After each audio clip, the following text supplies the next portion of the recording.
J'ai 50 ans. Je m'entraîne 20 minutes par jour, parfois 30, zéro salle, juste quelques haltères. Alors ok, je suis peut-être pas Mister Fitness, je suis peut-être pas Instagrammable, quoique, mais je suis solide, je reste solide et fonctionnel. Reste jusqu'au bout de cette vidéo, je vais te dévoiler ce qu'on te dit jamais sur le corps après 40 ans. Salut, c'est Sandro. Si tu as plus de 40 ans, on t'a sûrement dit que c'était foutu, que c'était trop tard pour commencer ou recommencer, que tu allais perdre du muscle, prendre du gras, mais que c'était normal, comme une fatalité, que les douleurs, la fatigue, c'était naturel.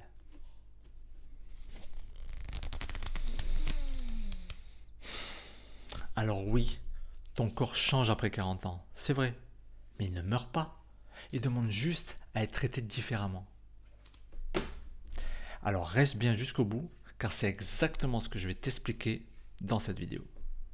Parlons des vrais changements, pas des conneries qu'on te raconte. Premier changement, la récupération.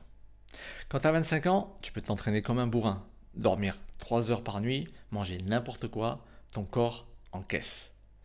Moi, je me rappelle, à 20 ans, quand j'étais militaire, je pouvais sortir jusqu'à 5 heures du matin, et même si la journée reprenait à 6 heures, ça passait. Je tenais. Bon, ok, je buvais pas d'alcool moi, mais même ceux qui tiraient sur la bouteille, ils tenaient. Moins bien, mais ils tenaient aussi. Mais aujourd'hui, à 50 balais, mais jamais de la vie. Chaque bêtise se paye. Par exemple, si un lundi je fais une séance trop dure, trop longue, je suis encore fatigué le mercredi. Mon corps a besoin de plus de temps pour récupérer complètement. Alors qu'est-ce que je fais? Je baisse le volume et j'augmente l'intensité. 20 minutes, mais dense. Résultat, mon corps a tout le temps de récupérer et de progresser. Deuxième changement, les articulations. Tu perds entre 20% et 30% d'élasticité. Ça veut dire quoi concrètement?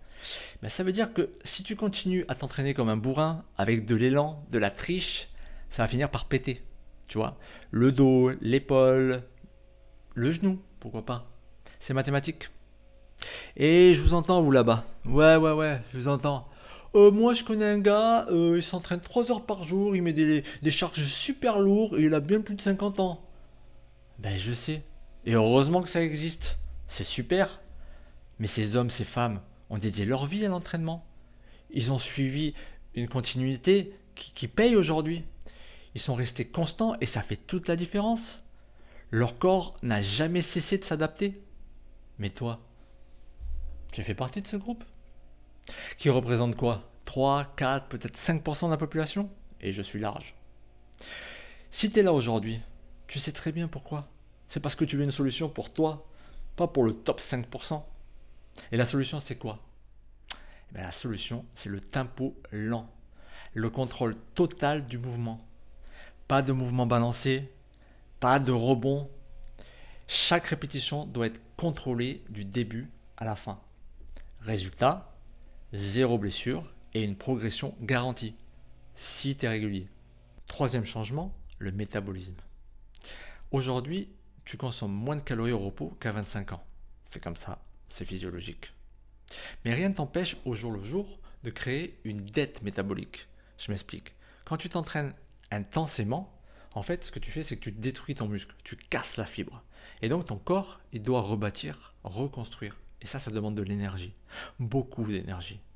Donc parfois, 24 à même 48 heures après ta séance, ton corps continue à brûler des calories. Ça s'appelle l'EPOC, Excess Post-Exercise Oxygen Consumption. En gros, ça veut dire que tu brûles des calories parce que tu as augmenté ta consommation d'oxygène après l'effort. Et comment faire ça? En augmentant l'intensité, pas la durée. 20 minutes ultra intenses valent mieux que 2 heures molles.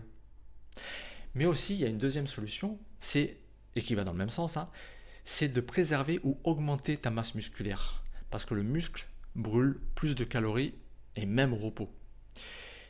Et pour ce faire, là, tu dois t'exercer régulièrement, avec des mouvements contrôlés, sans élan, avec des séances qui gardent tes muscles en tension tout le temps pour forcer la fibre à se construire, ou plutôt à se détruire pour mieux se reconstruire. Laisse-moi te montrer. Prends les élévations latérales par exemple, un exercice que tout le monde connaît, et que tout le monde massacre. La plupart des gens font ça. On balance, on prend de l'élan, on monte vite, on redescend encore plus vite, 1 seconde pour monter, moins d'1 seconde pour descendre, ça fait moins de 2 secondes de tension par répétition. Maintenant, regarde ça.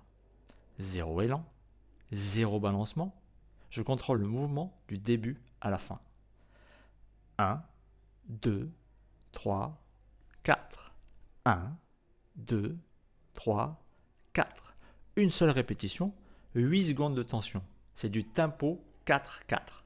Fais-en juste 5 comme ça et tu as déjà 40 secondes de tension, contre 10 secondes en tempo rapide.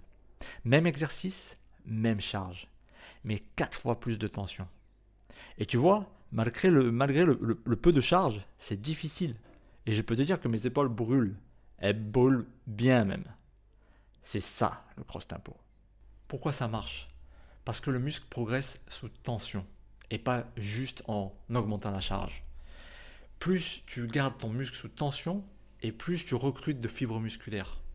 Et bonus, tempo lent égale contrôle total égale 0 risque de blessure. Je préserve mes tendons et mes articulations. Je peux continuer à m'entraîner comme ça toute ma vie. Et avec des séances aussi courtes, ça n'empiète pas sur ma vie de famille. Maintenant, soyons honnêtes. Tu peux regarder 50 vidéos YouTube, 100 même. Et tu vas apprendre certains trucs. Certains seront même très pertinents. Des exercices, des techniques, des méthodes. Mais qu'est-ce qui va se passer au final? Lundi, tu vas essayer 2 exercices que tu as vus dans une vidéo. Mercredi, tu vas essayer une nouvelle méthode que tu as vue dans une autre vidéo. Vendredi, tu vas avoir un short et tu vas dire « Wow, ça a l'air intéressant ça !» Et tu auras oublié 2 heures après. Et dans 3 mois, tu seras exactement au même point. Parce qu'il te manque une chose, la structure. C'est très facile de se perdre dans les méandres de YouTube. Cliquer, swapper, un jeu d'enfant. Mais passer à l'action, concrètement, sur du long terme, là c'est pas pareil. Il faut de l'abnégation, du courage même, du courage de prendre les choses en main, de te prendre en main. Pour vraiment progresser, il te faut un plan. Semaine 1, semaine 2, semaine 3. Chaque séance, un objectif. Chaque semaine, tu passes un cap. Mais tu n'auras pas ça avec 10 shorts pris au hasard. Pour vraiment progresser, il te faut un plan d'attaque. Et c'est pour ça que j'ai créé Speed Master. Pour que tu aies un plan clé en main qui te dit quoi faire, quand le faire, comment le faire. Si tu es intéressé, le lien est dans la description. Et sinon, pas de problème, continue à t'informer. Moi, je fais ça aussi pour d'autres sujets. Mais à un moment donné, tu devras faire un choix. Spectateur ou acteur. Et si tu veux changer, arrêter d'être mou ou fatigué, tu sais très bien que rester spectateur n'y changera rien. Bon, ce que personne ne te dit après 40 ans, c'est ça. C'est maintenant que tu dois choisir. Maintenant, pas demain. Parce qu'avant 40 ans, ton corps encaisse. Il te pardonne toutes tes erreurs. Mais après 40 ans, chaque année compte. Même chaque jour compte. C'est les décisions que tu vas prendre maintenant qui vont impacter tes 30-40 prochaines années. Soit tu fais exactement comme avant et dans 10 ans tu seras rouillé, limité, peut-être dépendant. Soit tu t'adaptes maintenant, tu prends le contrôle et tu restes libre jusqu'à la fin de ta vie. Moi j'ai choisi la deuxième solution. J'ai 50 ans, je suis père de famille, j'ai pas 3 heures par jour à perdre. C'est pour ça que j'ai construit cette méthode. Parce qu'elle respecte mon corps et mon emploi du temps. Et d'ailleurs, elle est pour tout le monde, pas seulement pour les 5%. Et si tu veux pas de mon programme, eh ben prends-en un autre, mais suis-le jusqu'au bout. Suis un protocole jusqu'à la fin. Bouge, fais, ne reste pas spectateur. Et dis-moi dans les commentaires, quelle est la partie de ton corps qui te fait le plus mal quand tu t'entraînes classique.